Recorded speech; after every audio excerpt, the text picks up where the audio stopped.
আসসালামু আলাইকুম।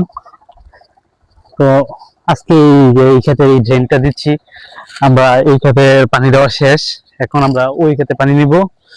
তো সকাল সকাল যখন এসে মানে এই ক্ষেতের ড্রেনের জন্য লাগছিলাম, তো ড্রেনটা অনেকটা বড় ক্ষেতিটা।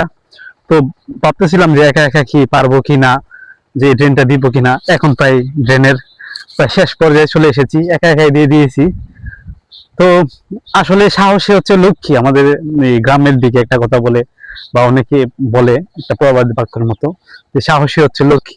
তো আমি ট্রেনটা প্রায় করেই ফেলেছি, এখন শুধু এতটুকু করে সংযোগ দিব। তো আপনাদের দেখাচ্ছি আমি কেমনে ট্রেন, মানে কেমনে ট্রেনটা দিই এবং সংযোগটা দিই। তো আপনারা একটু দেখেন। তো আমি ভাবতেছিলাম না যে আমি একা একা করতে পারবো।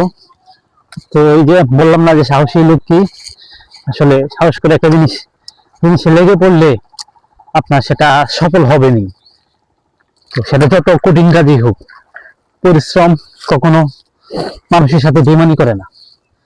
তো সকাল সকাল আমিও এসে লেগে পড়েছিলাম।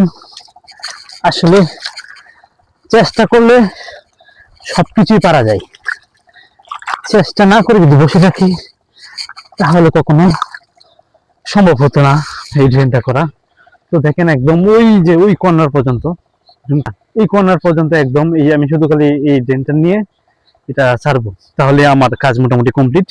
ওই ক্ষেতে পানি গেলে আমরা ওইটা গুপর মানে সেচে দেবো, সেচে দিয়ে তারপর আপনার পানির সেচ দিয়ে দেবো, দিয়ে দিয়ে যে মেশিন আছে দিকে মেশিন দিয়ে হাল চাষ করে দিব, বাস ওইটাও কমপ্লিট হয়ে যাবে। তো আপনারা সব সময় আমার জন্য দোয়া করবেন, আল্লাহ যেন আমার কাজে বারাকা দান করে। তো আসসালামু আলাইকুম আহমতুল্লাহি ওয়া বারাকাতুহু।